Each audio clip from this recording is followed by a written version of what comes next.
আচ্ছা বৌদি, তুমি এইভাবে একা বাড়ি থেকে বেরিয়ে আসো, ভয় ঠয় করে না নাকি? ভয়? আচ্ছা বলো তো, আমার বাড়িতে কি কেউ আছে যে আমার ভয় লাগবে? হ্যাঁ, তা অবশ্য ঠিক, কিন্তু ওই আশেপাশের মানুষজন তারাও তো কিছু ভাবতে পারে নাকি? তো ছাড়ে তো পাড়ার লোকের কথা, আমি কাউকে কেয়ারই করি না। ছেলে থাকে হোস্টেলে আর স্বামী থাকে বিদেশে। আচ্ছা বলো তো, আমার কি জীবনে কোনো শখ আহ্লাদ বলে কিচ্ছু নেই? সে তো বটেই। আচ্ছা শোনো না, অনেকক্ষণ হাঁটলাম, একটু চলো না, একটু ফাঁকা জায়গায় দেখে বসে একটু গল্প করি। বেশ, তাই হোক।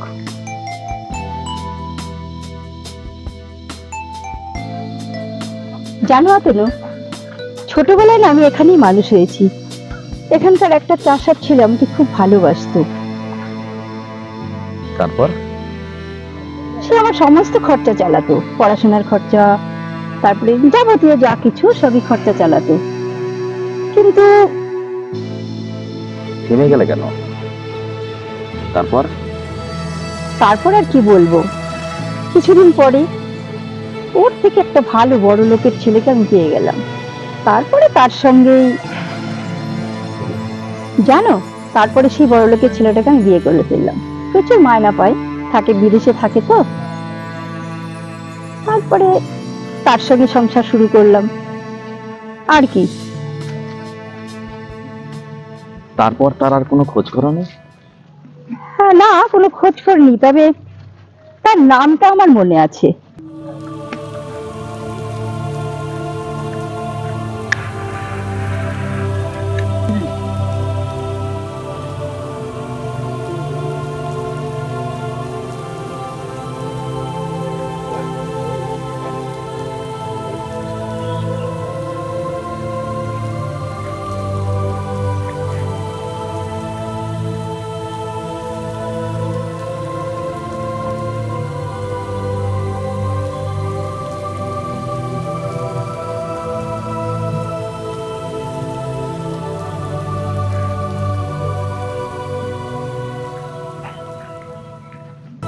শিবু, এ বাবা, কিছু খেয়েছিস?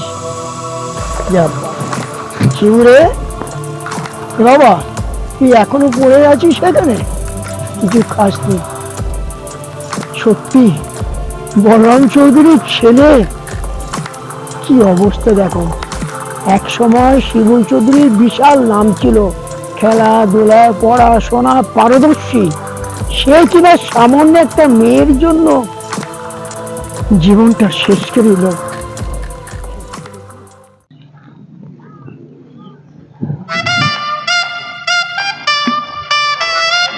এই জায়গাটা খুব সুন্দর।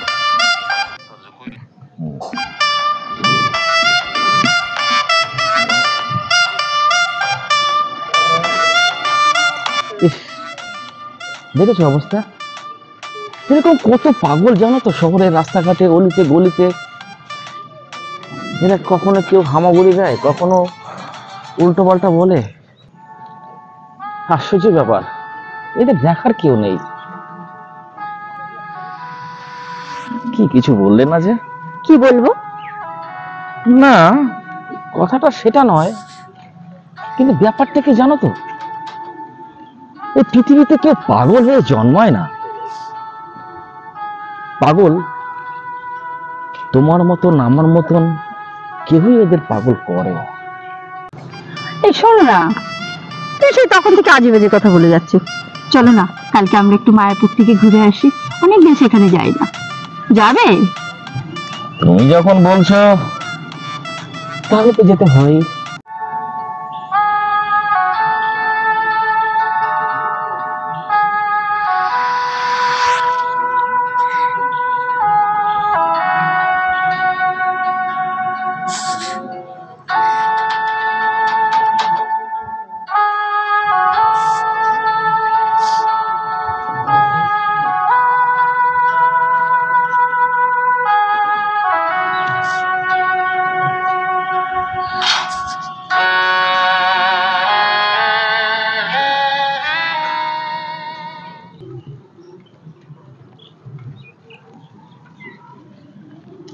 মায়াপুর গেছো কখনো এর আগে? গেছি, ও, আবারও যাব ভাবছি।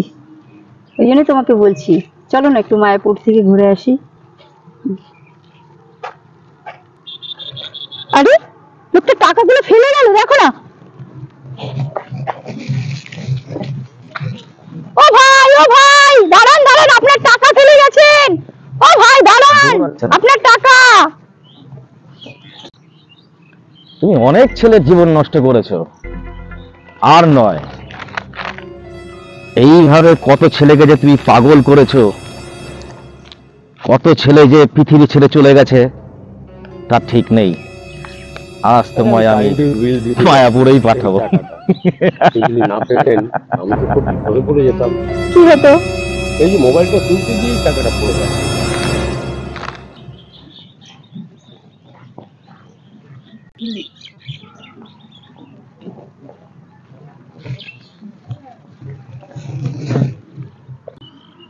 সত্যি তোমার মহত্বের পরিচয় পেলাম আজকে।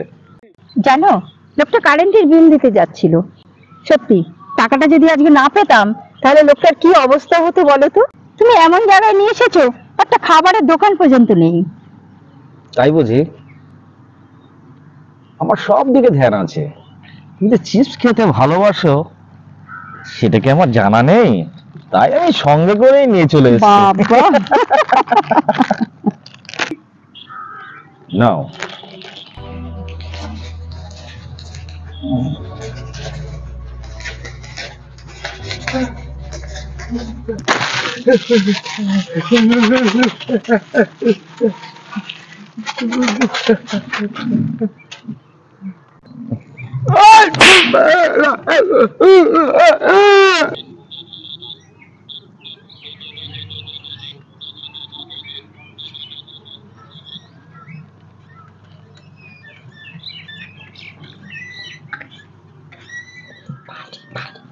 কি হলো দাদা?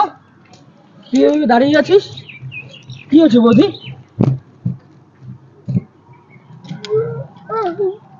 বলুন, আপনারা বলুন, আমার দাদা কথা বলতে পারে না।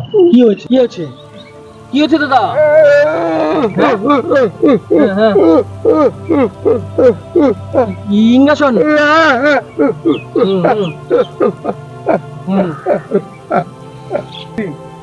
এটা কি আপনার দাদা? হ্যাঁ। উনি কি করেছেন জানেন? কি করেছে? উনি দৌড়ে এসে আমাদের খাবারটা হাত থেকে কেড়ে নিয়ে ফেলে দিয়েছেন। এই দেখুন। হ্যাঁ, আপনার ভাই কি জন্ম থেকেই এরকম পাগল? না দাদা, জন্ম থেকে আমার দাদাটা পাগল নয়। বেশ। জন্ম থেকে কথা বলতে জানতো। একটা মেয়ের পাল্লায় পড়ে দাদার আজকে এই অবস্থা। দাদা কথা বলতে জানতো। দাদা জানেন, জানেন দিদি ভাই, আপনারা যেটা মনে করছেন আমার দাদা সে নয়। ও কারোর খাবার কেড়ে খায় না। ওকে যদি আমরা দিয়ে আসি রাস্তায় খাবার, তাহলেও সেই খাবারটাই খায়। ও নিশ্চয়ই কোনো কিছু একটা অন্যায় কাজ দেখেছে দিদি ভাই। দিদি ভাই, আমি কি বলতে চাই জানেন, একটা সত্য কথা প্রমাণ হয়ে যাবে। এই খাবারটাই দাদাবাবুকে একটু খাওয়ান তো, দেখি দাদাবাবু খায় কিনা। কি বলছো ভাই তুমি? হ্যাঁ, মাটিতে পড়ে থাকা খাবার আমি খাবো? কি বলছো? তুমি জানো আমি কে?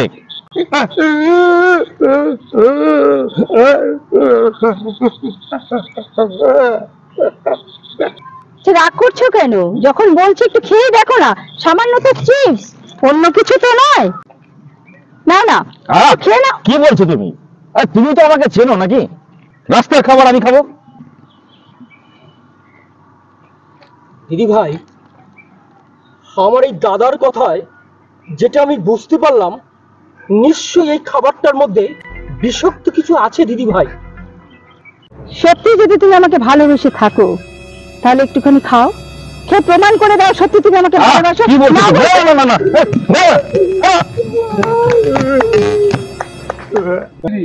আরে শোনো শোনো, পালিয়ে যাচ্ছ কেন? কি হলো? আমি তো কিছুই বুঝতে পারলাম না, পালিয়ে চলে গেল কেন? দেখেছেন দিদি ভাই, আমার কথাটা একবার লক্ষ্য করেছেন? আমি না শুরুতেই বলেছিলাম যে এই প্যাকেটের মধ্যে কোনো বিষ ছিল, তার জন্যই তো না খেয়ে সে দৌড় দিল। দিদি ভাই, কি এখন বিশ্বাস হলো কি? আচ্ছা এসব প্রসঙ্গ বাদ দাও, আমি একটা কথা জিজ্ঞাসা করছি। হ্যাঁ, আপনার দাদা কি সত্যি কথা বলতে পারে না? উনি কি জন্ম থেকে এরকম? না না দিদি ভাই, আমার দাদা জন্ম থেকে পাগল নয়। তাহলে? আমার দাদা কথা বলতে জানতো। জানেন কি, আমার দাদা যখন কলেজে পড়তো তখন একটা মেয়ের সঙ্গে ভালোবাসা জন্মায়। কি বলছেন? হ্যাঁ, সেই মেয়েটার নাম ছিল হচ্ছে রূপা।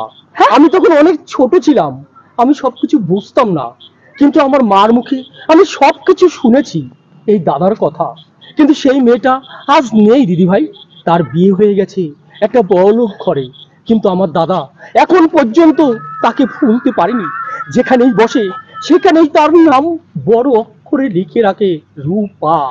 কিন্তু আজও আমি সেই মেয়েটাকে দেখতে পাইনি দিদি ভাই।